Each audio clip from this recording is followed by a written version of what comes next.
حبیب اجمی ایک بزرگ تھے، ان کے پاس ایک شخص اکثر آتا تھا، بڑا مالدار تھا، ایک ہی بیٹی تھی، وہ بھی ٹانگوں سے معذور تھی۔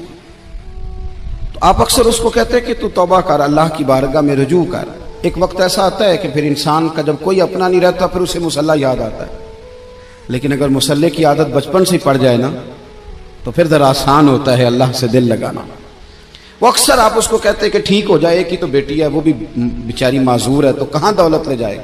آج کرتا ہوں، ہم تاریخیں دیتے رہتے ہیں نا اللہ تعالیٰ کو معاذ اللہ کہ رمضان سے میں نے نیک ہو جانا ہے، عمرہ کر کے آؤں گا تو پھر میں پکا نمازی ہوں۔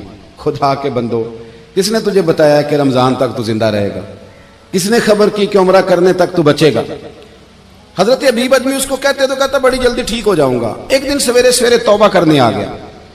آپ نے فرمایا کیا ہوا؟ تو کہنے لگا حضرت جی کل ایک 15 سال کا نوجوان ملا ہے اور مجھے توبہ کرا گیا۔ مزہ ہی اس عمر میں اللہ اللہ کرنے کا، نبی کریم سے محبت بھی کرنی ہو تو یہی عمر ہے۔ عشق لگا سی کھیڈاں کھیڈ دی نوں تے پھر مینوں کھیڈاں بھول گئیاں، کجل پایا سی میں یار دے ویکھنے نوں، پھر او دی یاد وچ روندیاں ہی ڈل گئیاں۔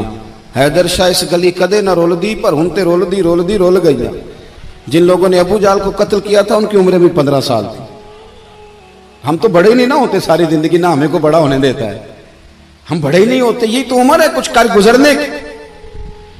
15 سال کا نوجوان توبہ کرا گیا تو حضرت حبیب اجمی کہنے لگے وہ کیسے؟ کہنے لگا حضرت جی میں کل منڈی گیا تھا، مجھے کچھ سامان خریدنا تھا، تو بغداد کے بازار سے میں نے مچھلی خرید لی 10 کلو، باقی بھی سامان تب خود لے جا نہیں سکتا تھا۔ تو مزدور آپ کو پتہ ہے بیچارے آج بھی سڑکوں پہ بیٹھے ہیں، تو مزدور بیٹھے تھے تو ان میں ایک نوجوان 14-15 سال کا، چہرے پہ بڑی روشنی۔ میں نے اس کو کہا بیٹے مزدوری کرو گے؟ کہنے لگا حضور مزدوری بھی کرتا ہوں، پڑھائی بھی کرتا ہوں، اور جو اللہ کو منظور ہو اس کی عبادت بھی کرتا ہوں۔ میں نے اسے کہا کہ یہ میرا سامان ہے فلان جگہ پہنچانا، کیا لوگے؟ کہنے لگا 3 دینار مزدوری۔ سودا طے ہو گیا، اس نے سامان اٹھا لیا۔ کہتے ہیں رستے میں ظہر کا وقت ہو گیا، کہنے لگا چچا اگر اجازت دو تو نماز پڑھ لوں۔ 15 سال کا جوان، کہتے میں رکھ کے نا وہاں سامان تو پھٹے پہ بیٹھ گیا، وہ نماز پڑھنے چلا گیا۔ باقی لوگ دیر سے آئے، وہ بچہ جلدی آ گیا۔ میں نے کہا بیٹے آپ جلدی آ گئے؟ کہنے لگے نفل چھوڑ دیے ہیں، آپ یہی نہ سمجھ لیں کہ کام چور ہے، میں بعد میں پڑھ لوں گا۔ کہتے ہیں وہ دوپہر کا وقت، رمضان بھی نہیں تھا، میں اس بچے کو نوجوان کو گھر لے گیا اور میں نے اپنی بیوی سے کہا کہ بڑا نیک ہے، نمازی ہے، اور راستے میں یہ بھی ہوا ہے کہ میں نے اسے ایک دفعہ کہا ہے کہ یہ مجھے تھوڑی دیر کے لیے دے دو، گرمی بڑی ہے، تمہیں پسینہ آ رہا ہے، میں اٹھا لیتا ہوں۔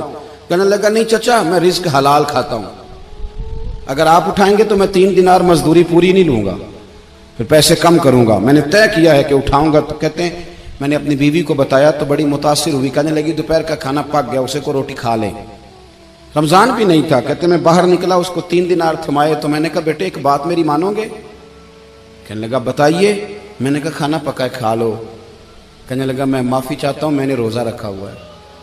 حضور نے حکم دیا، حکم نبی کریم نے حکم دیا، بخاری مسلم کی حدیث ہے، فرمایا نوجوانوں اگر تمہارے پاس طاقت ہے تو نکاح کر لو ورنہ روزے رکھو۔ حکم دیا، یا نکاح اور یا روزے، یہ سرکار کا حکم ہے۔ بھائی نفلی روزہ نفس کی قوتوں کو کچلتا ہے، انسان میں نورانیت اور روحانیت لاتا ہے۔ کہتے وہ کہنے لگا میں نے روزہ رکھا ہے، میں اور متاثر ہو گیا۔ میں نے کہا اب کیا کرو گے؟ کہیں اور جانا ہے؟ کہنے لگا نہیں، میں جس دن 3 دینار کما لیتا ہوں پھر میں مزید لالچ نہیں کرتا، باقی وقت یا قرآن مجید پڑھتا رہتا ہوں یا نبی پاک پہ درود شریف پڑھتا رہتا ہوں۔ آپ بتائیں؟ تو میں نے کہا کہ افطار میرے ساتھ کر لو۔ کہتے ہیں میں اسے مسجد چھوڑ آیا اور خود میں لوٹ آیا۔ افطار کے بعد میں اسے لایا، کھانا کھلایا، عشاء پڑھی۔ اس کا گھر دور تھا، میں نے ڈرائنگ روم کھول دیا، بیٹھک کھول دی، وہیں وہ سو گیا۔ میری 20 سال کی معذور بچی کبھی چل نہیں سکتی تھی، کوئی طبیب کوئی حکیم میں نے چھوڑا نہیں تھا اس کو دکھایا نہ ہو۔ ایک ہی بیٹی، وہ بھی معذور پیدائشی۔ اس کے کمرے میں گئے، میاں بیوی اسے کھانا کھلا اور بتایا بیٹے ایک نوجوان ہے، بڑا نیک ہے ہمارے گھر میں، آج بڑا پرہیزگار۔ پتہ ہے حضور نے کیا فرمایا؟ نبی کریم فرماتے ہیں جب نوجوان اٹھ کے تہجد پڑھتا ہے نا نوجوان، تو اللہ فرشتوں کے سامنے اس نوجوان پر فخر فرماتا ہے۔ اللہ فخر کرتا ہے کہ عمر دیکھو اور دیکھو یہ میری بارگاہ، اللہ فخر کرتا ہے، اللہ یعنی خدا خود میر مجلس بود، اللہ فخر کرتا ہے۔ اب سوچے تو ہم نے اپنی بیٹی کو بتایا کہ نوجوان اور بڑا نیک ہے، تو کہتے ہیں وہ کھانا کھلا کے ہم واپس آ گئے، آدھی رات کا وقت ہوا تو دروازے پہ دستک ہوئی، بچی اپنے کمرے میں سو رہی تھی، ہم اپنے کمرے میں، وہ بیٹھک میں، گھبرا کے اٹھے کہ اس وقت کون ہے دروازے پہ؟ تو بیٹی کہنے لگی ابا دروازہ تو کھولنا۔ کہتے ہیں دروازہ کھولا تو 20 سال ہو گئے تھے بیٹی کو، کبھی اس نے چل کے نہیں دکھایا تھا، کبھی دوڑ کے ادھر جاتی کبھی ادھر آتی، کہتی الحمدللہ اللہ نے میری ٹانگیں ٹھیک کر دی۔ ہم دونوں رونے لگے، اے اللہ تو کتنا کریم ہے، کیسے ہوا بیٹے سارا کچھ؟ تو بیٹی کہنے لگی ابا آپ نے کہا تھا نا کہ نیک نوجوان آیا ہے، تو میرے دل میں خیال آیا اللہ اگر واقعی نیک ہے تو اس کے صدقے مجھے شفا ہی دے دے۔ یا ایھا الذین آمنوا اتقوا اللہ وابتغوا الیہ الوسیلہ۔ تو کہنے لگی ابھی میری دعا بھی پوری نہیں ہوئی تو رب کریم نے فضل کیا ہے اور مجھے شفا عطا کر دی۔ کہتے ہم دوڑ کے اس کے کمرے میں گئے اور جب ہم نے ہاتھ رکھا تو دروازہ پہلے سے کھلا تھا، ایک خط چھوڑ گیا تھا۔ آج کل کے پیر کی کرامت ہوتی تو فیس بک پہ دے دیتا، باقیوں کو بھی ذرا پتہ چلے۔ کہتے ہیں وہ خط چھوڑ گیا اپنے بستر پہ کہ اگر تم لوگوں کو مجھ سے محبت ہو گئی ہے تو میرے پیچھے نہ دوڑنا، اس رب کی بارگاہ میں جھکنا جس رب نے میرے اوپر بھی فضل فرمایا ہے اور آپ پر بھی کرم فرمایا۔ حضرت عمر بن عبدالعزیز بادشاہ تھے، آواز دی، گھر میں بیٹھے، بیٹی پانی کا پیالہ تو لاؤ۔ بیٹی خاموش ہو گئی، ساتھ والا کمرہ بیٹی کا، پھر آواز دی، بیٹے سن رہی ہو؟ کہ ابا جی سن رہی ہوں، پانی کا پیالہ دینا۔ بیٹی خاموش ہو گئی، تیسری آواز دی تو زوجہ پانی لے کے آ گئی۔ نے کہا حضور پانی۔ حضرت عمر بن عبدالعزیز کو غصہ آیا، کہنے لگے بچے کس لیے ہیں، وہ خود کیوں نہیں آئی؟ اب اتنی نافرمان ہو گئی ہے کہ پیالہ پانی کا باپ کو نہیں دے سکتی، کیوں نہیں آئی؟ تو زوجہ کہنے لگی چلیں درگزر کریں۔ اس نے کہا ابا کو نہیں بتانا، پی لے۔ کیوں نہیں بتانا؟ بتاؤ کیوں نہیں آئی؟ میں نے اس کو پکارا تھا، تمہیں پکارتا تو تم آتی، تمہیں بتانا پڑے گا۔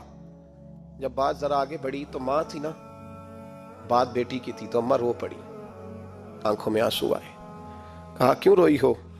کہنے لگی بیٹی کا پجامہ پھٹ گیا، دوسرا ہے نہیں اور آپ لے کے بھی نہیں دیتے، کمرے میں بیٹھ کے تو پجامہ سی رہی ہے، تو کہہ رہی تھی ابا کو بتانا نا، انہیں تکلیف ہوگی، تو وہ اس کے پاس دوسرا ہوتا تو آ جاتی، ایک ہی تھا تو اس لیے نہیں آئی۔ حضرت عمر بن عبدالعزیز اٹھے، سر سجدے میں رکھا، کہنے لگے یا اللہ تیرا شکر ہے تو نے میرے بچوں کو بقدر ضرورت روزی عطا فرمائی ہے، یا اللہ تیرا شکر ہے۔